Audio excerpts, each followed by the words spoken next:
Welcome back. We've been considering the priority that Jesus placed upon spending personal, intimate time with the Father, that it remained a priority to him even up to the point of his death. The last couple sessions we've been considering Jesus' time on the cross and how that even during this time on the cross, he thought about others and he thought about praying to the Father. And then beginning yesterday, looking at the very last moments of his life while he was on the cross. Today I'd like to complete that passage in this time of Jesus on the cross here, beginning at Matthew 27, verse 45. Now from the 6th hour until the 9th hour, there was darkness over all the land. And about the 9th hour, Jesus cried out with a loud voice, saying, Eloi, Eloi, lama sabachthani? That is, my God, why have you forsaken me? Some of those who stood there, when they heard that, said, This man is calling for Elijah. Immediately one of them ran and took a sponge, filled it with the sour wine, and put it on a reed, and offered to him to drink. The rest said, Let him alone. Let us see if Elijah will come to save him.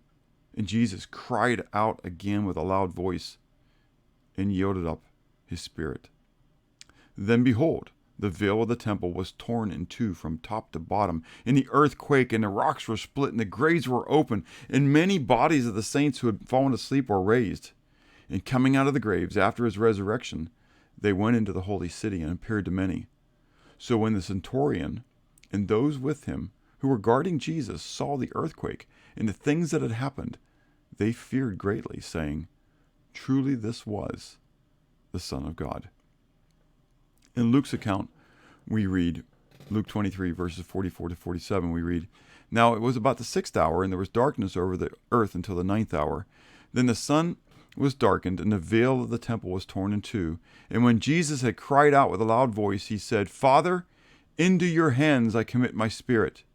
Having said this, he breathed his last. So when the centurion saw what had happened, he glorified God, saying, Certainly this was a righteous man. We just read the final words of Jesus. Father, into your hands I commit my spirit. Jesus' final words were again an acknowledgement of submission to the Father's will. No feeling of injustice, no aggravation, no cursing, no cussing, no swearing. His testimony was such that not only was the one thief transformed while he was on the cross, but another Roman centurion was affected as well. I wonder if this is one of the soldiers who was casting lots for Jesus' garments. Was this one of the soldiers who was mocking him? If you're really the king of the Jews, then come down and we'll believe you.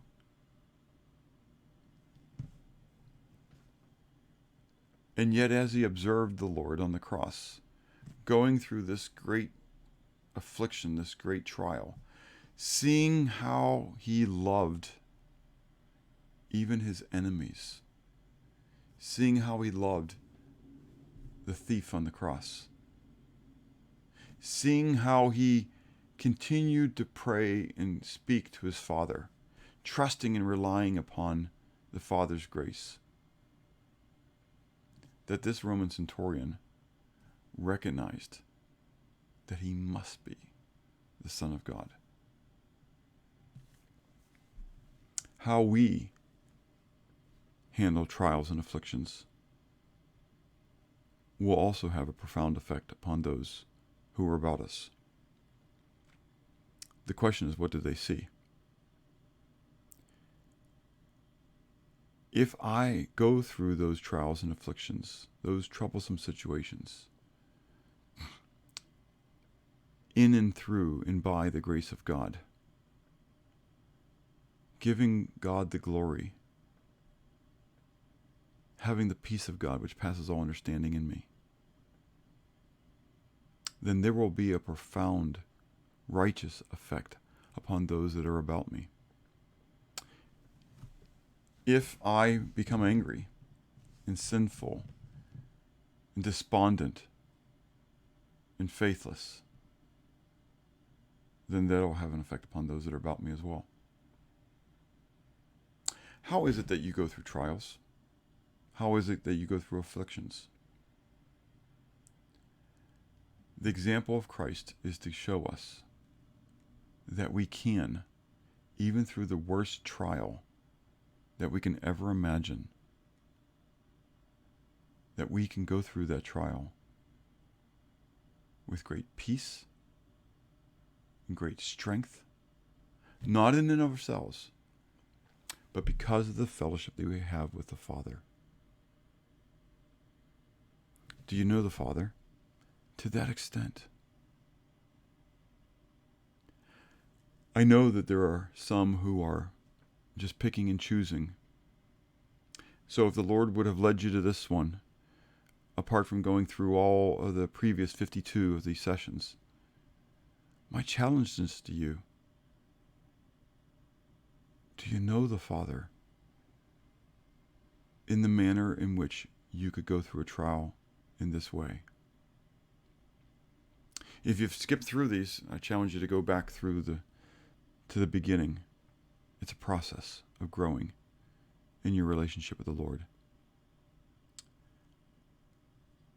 If you're growing in your grace and knowledge of the Lord and Savior Jesus Christ, then I would challenge you to continue to go before Him, asking Him, seeking Him to help you be strengthened, that you might glorify Him even in the midst of trial.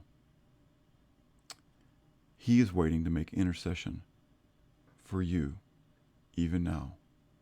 We'll look at that in the next couple sessions. Go and pray and have a blessed day.